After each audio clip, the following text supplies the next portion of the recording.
DreAllDay.com. Dre Baldwin, DreAllDay.com. Today's topic is about choices, or the topic of this video is about choices. And there's this saying that goes, as human beings, we are born looking like our parents, and we die looking like our choices, which simply means over the course of our lives is this whole any of you follow like psychology or human development, any studies on that, you have the nature versus nurture debate. Nature is basically like the natural tendencies that you're born with, and like your genetics, like how tall you're going to be, what color you're going to be, what color are your eyes, and maybe a little bit of intelligence that might be ingrained in you because of your parents, or what kind of hair you have, and all of that stuff. Those are nature. That's basically what you're born with, and is also about your environment. You're in an environment where, let's say, if both of your parents are entrepreneurs, you'll probably be more let's just say conditioned, for lack of a better term, more inclined towards entrepreneurship. If your parents are athletes, there's a good chance you might become an athlete. You also have the genetics of an athlete. If you're around people if your parents listen to classical music, then you'll probably be into classical music. Your parents are into rap music, you probably end up listening to rap. So that's nature. That's whoever you're around, whatever you're around.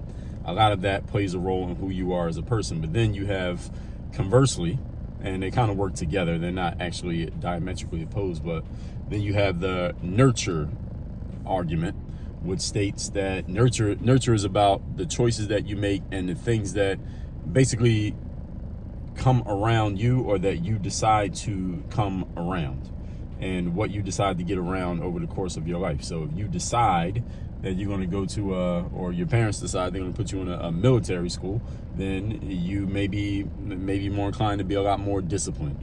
Or your parents are very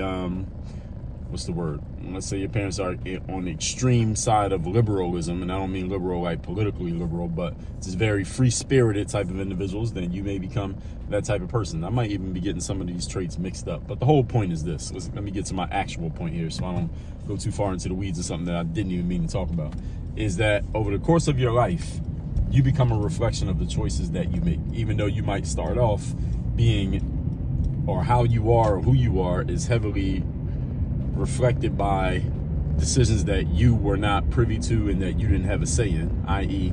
who your parents are, what neighborhood you come from, what city you're born in, what schools you get enrolled in. You don't really have a choice.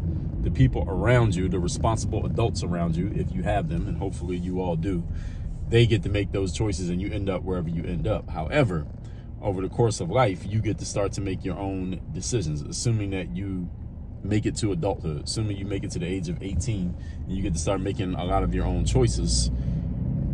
By the end of your life, whenever that happens to be, you will be a reflection of the choices that you personally have made, not the choices that other people have made. And because you eventually get to a point, all of us gets to a point as adults, that we realize, hey, our parents made decision A, B, C, D, E, but you know what? I'm going to make the rest of the decisions moving forward, right?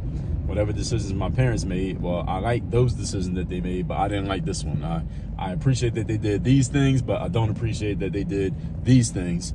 We get to make decisions that can overpower, for lack of a better term, or supersede the decisions that our parents made. So by the end of our lives, and let's just say any of you who's age 25 or older, you get to a point, you're at a point.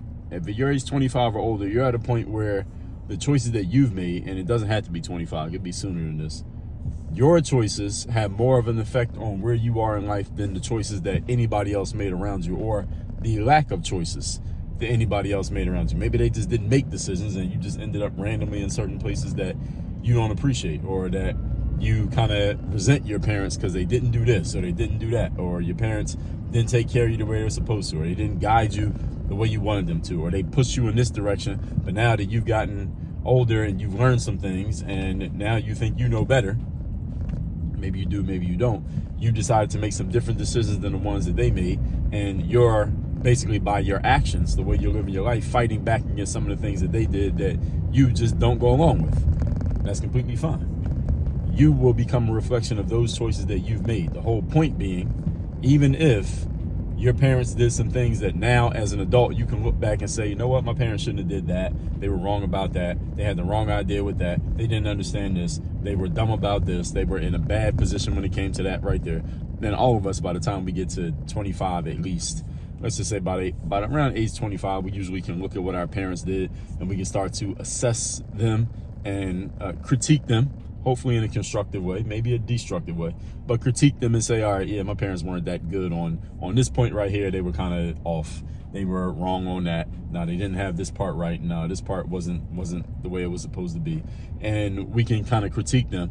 And once you get to that point, and I would bet most of us, we get to that point at some point in our lives and we look at certain things and say, our parents, they didn't do that part right. Great. If you're at that point, or since you've already passed that point, now all the decisions that get made by you, now we're putting this on your balance sheet. This is not on your parents' balance sheet anymore. I would say up to about age 18, everything that's taking place in your life, we'll put that on your parents. We'll put that on their statement. All right, their balance sheet is everything that happened to you up to age 18, because they had control, they had the call. Again, for most of us. Now, some of us, maybe you become a little bit more independent at an earlier age. But let's just say, for sake of a conversation, that by age 18, up to age 18, your parents are pretty much in control and calling the shots. Between age 18 and moving forward, let's say by about age 25, which is only 7 years compared to 18 years your parents had control, you start to have control. You get to think for yourself. You get to think and act and speak independently, generally speaking. Now, everything that's happened and cumulatively everything you end up as, that goes to you. Even if, this is clear, this is important rather, let me make this clear because it's important. Even if your parents screwed up for the first 18 years, even if they messed up, even if they set you up for failure based on your assessment of them, even if they did a whole bunch of things wrong based on your assessment, even if they dropped the ball based on your assessment, after age 18, as you become officially an adult, legally an adult, everything you are as a person, excuse me, everything you do and anything about you that we can measure, we can't go to your parents. So you're 22, don't tell me about your parents and what they didn't do and how they messed up. I don't want to hear it. I want to know what you're doing. You're 27.